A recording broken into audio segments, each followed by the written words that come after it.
Hello, everyone. As promised in my last video, I am back, and it is time to discuss Captain America: Brave New World. My girlfriend and I just got back from the theater from seeing it. I will not be discussing spoilers in this video, so you're free to watch without fear of me ruining anything. If somehow people start commenting and spoiling things in the comments, I will be monitoring those, because I want to try and keep this as spoiler-free as possible. But we just got back from the theater. I believe she had a decent time, and so did I, honestly. So, Captain America: Brave New World is the fourth film of the Captain America series. 30-something, I've lost track, overall, of the Marvel Cinematic Universe, starring Anthony Mackie as the new Captain America. And, I'm gonna say, after seeing, the critic reviews come out and just kind of be really kind of harsh on this film, like, critics were saying that it was, that it was garbage, which is abnormal for critics when it comes to anything Marvel or Disney. Usually they're all over it, but, not this one.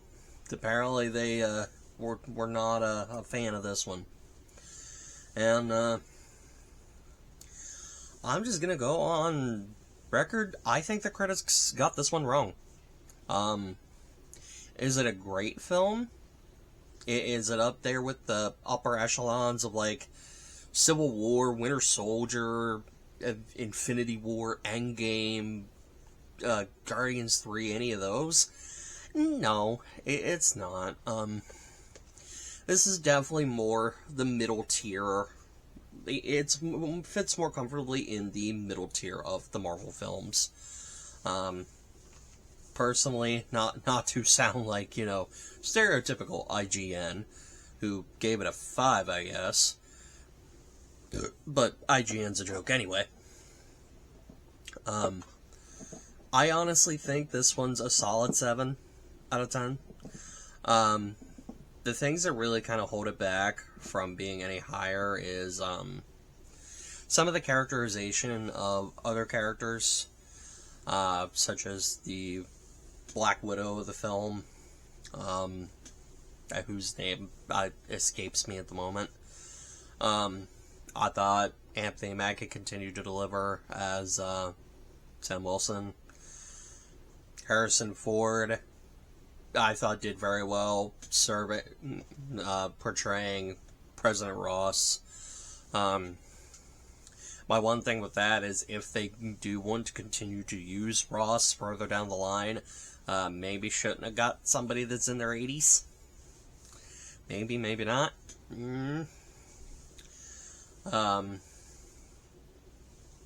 Was very surprised how well, at least in my opinion, Tim Blake Nelson did, coming back as Samuel Stearns, after not seeing him since, the days of The Incredible Hulk.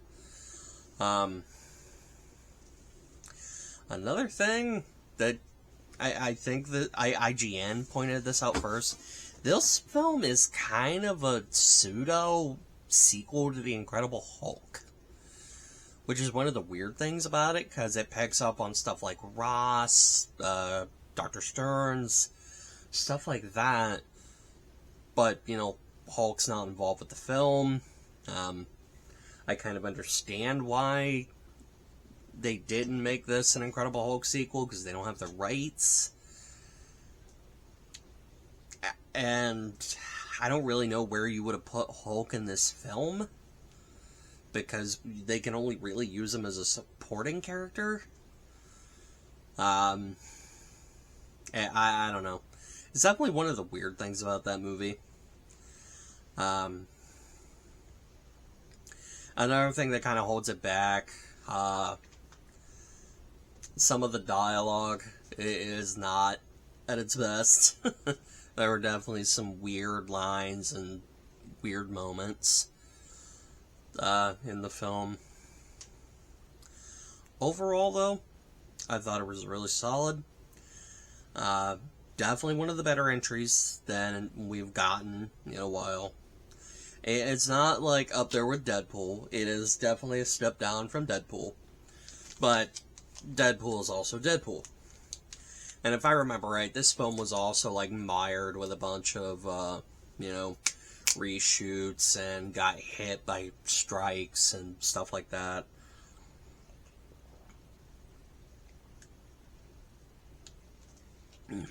Sorry. And even with all that, I still thought the film was fairly good.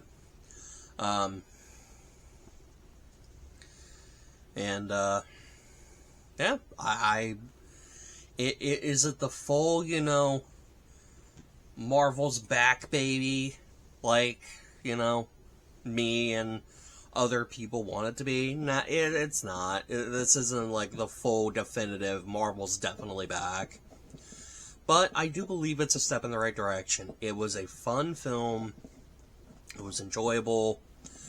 Like I said, some of the characterization, like, we didn't really get to do a whole lot with them. Like I said, the Black Widow, whose name escapes me. They did do more with Sam and Joaquin Torres from Falcon and Winter Soldier. They had a bit more of Isaiah Bradley.